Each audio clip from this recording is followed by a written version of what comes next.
Je vous salue. Alors, je vous le présente, c'est mon petit-fils. Certains l'ont vu dans certaines vidéos. Voilà, mon petit-fils. On l'appelle Pio Marie. Voilà.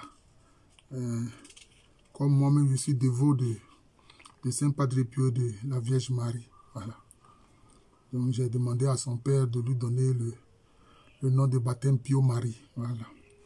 Alors, cette vidéo, je l'intitule « Le bien et le mal sont de force égale ». Parce que quelquefois, j'ai entendu dire que il faut vaincre le mal par le bien. Ce n'est pas ce que la parole dit vraiment. Pourquoi? Regardez le livre de la Genèse. Hein?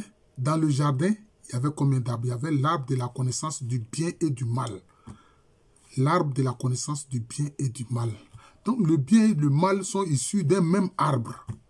Donc, sont d'égale force. C'est comme ça. Et vous allez voir, ce n'est pas le bien que le Seigneur a opposé à la tentation du diable. Non. C'est la parole, la puissance de la parole de Dieu. C'est la puissance de Dieu qui peut vaincre le mal, non pas le bien.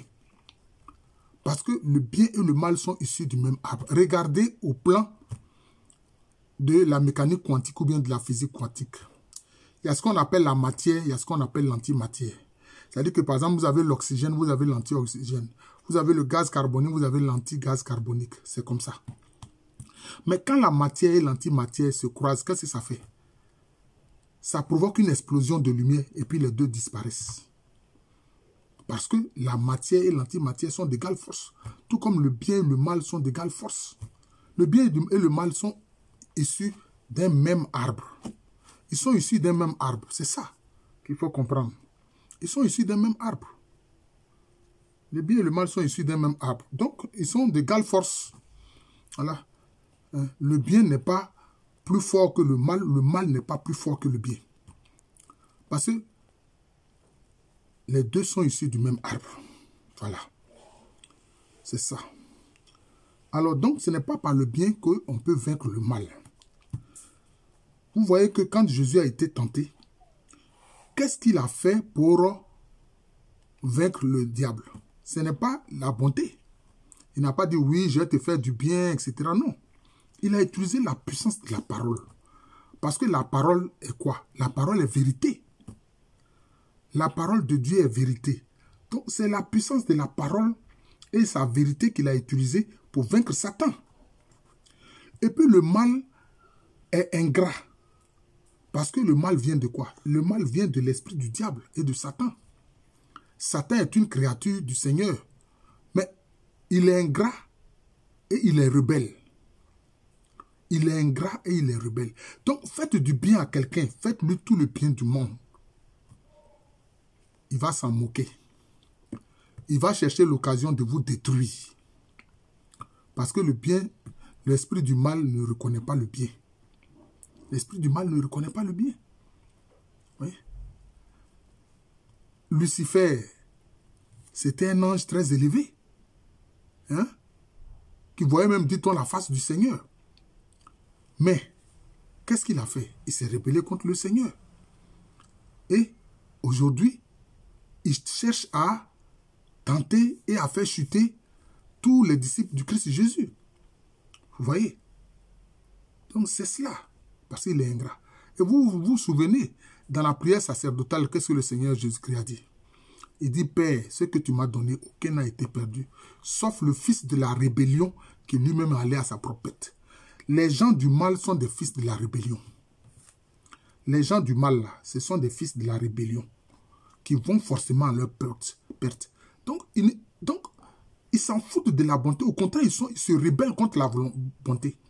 Parce que pour eux, la bonté, c'est une faiblesse. Quand tu es bon là, tu es faible. Quand tu es bon, tu es faible. C'est comme ça qu'ils pensent. Hein? Quelquefois, il y a l'expression trop bon, trop bête. D'ailleurs, j'ai fait un enseignement là-dessus. Trop bon, trop bête. Mais c'est une erreur. Voilà. Certes, il est dit que notre Seigneur Jésus-Christ, partout où il passait, il faisait le bien.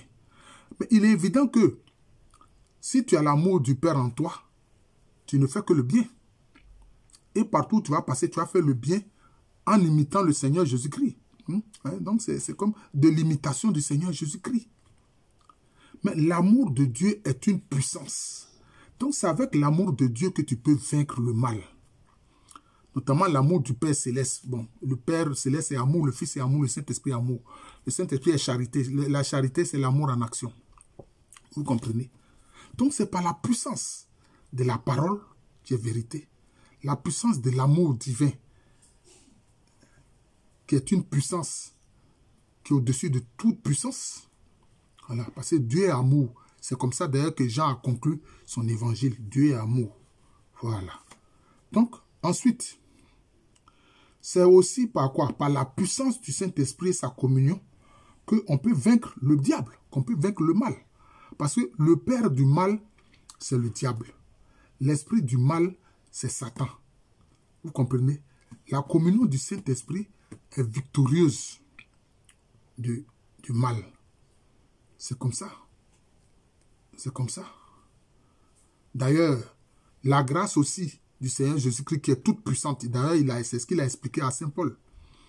Il dit, ma grâce te suffit. Elle est toute puissante. Elle peut faire tout. Comme la grâce du Seigneur est toute puissante, il faut aussi s'appuyer sur la grâce du Seigneur Jésus-Christ pour vaincre le mal et l'esprit du mal. Mais ce n'est pas par le bien que tu pourras le faire. Et vous remarquez une chose.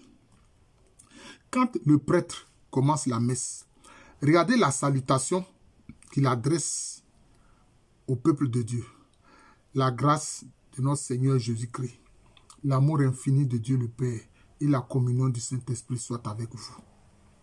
Cette grâce-là est toute puissante. L'amour du Père, la grâce, c'est la grâce du Seigneur Jésus-Christ. Ça vient du Seigneur Jésus-Christ. Cette grâce est toute puissante. Donc, elle est victorieuse du mal et du malin.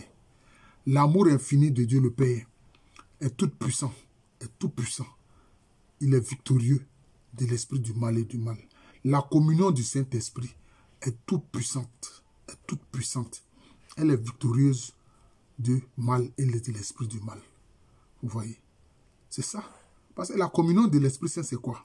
C'est l'Esprit Saint qui habite en chaque disciple de Jésus. Et ça, c'est une force incommensurable. Vous comprenez? C'est pour ça que d'ailleurs Jésus-Christ a dit simplement, si vous êtes 2 ou 3, que vous vous mettez ensemble, que vous demandez quelque chose, vous recevrez cela. À cause de quoi? À cause de cette communion qui vient du Saint-Esprit, qui habite en nous, de Jésus-Christ, qui vit en nous, du Père Céleste qui a fait avec Jésus-Christ sa demeure en nous. Ils ont fait leur demeure en nous. Donc vous comprenez. Donc c'est par Dieu lui-même que tu peux vaincre le mal. Mais ce n'est pas par le bien. Parce que le bien et le mal sont issus du même arbre. Voilà, ils sont issus du même arbre. Ils ont le même papa si vous voulez. Seulement, l'un des aspects, c'est que ça produit le mal. L'autre, ça produit le bien. Voilà. Mais qu'est-ce que le Seigneur avait dit à Adam et Ève? Il dit, pour l'instant, vous n'êtes pas prêts à supporter les fruits de cet arbre-là. Pour l'instant, vous n'êtes pas prêts à le supporter. Voilà. Parce que pour être prêt à supporter le fruit de l'arbre de la connaissance du bien et du mal, il faut être rempli de l'amour de Dieu. C'est ça. Et alors, tu as le discernement pour reconnaître le bien comme pour reconnaître le mal. Parce que quelquefois, le mal peut se dissimuler sous un manteau de bien. Vous voyez? C'est ça. Ou quelquefois, on veut faire du bien et puis ça se termine de façon catastrophique. Parce qu'on n'a pas eu le discernement. Vous voyez? Donc, c'est cela. Voilà. Donc, cette idée qui dit que vaincre le mal par le bien, non. Certes, il faut faire toujours du bien, comme le Seigneur Jésus-Christ lui-même le faisait. Mais vaincre le mal, ça demande plus que cela. C'est la puissance de Dieu. La puissance de l'amour infini de Dieu le Père. La grâce toute puissante de notre Seigneur Jésus-Christ. La communion toute puissante du Saint-Esprit qui peut nous donner victoire sur le mal.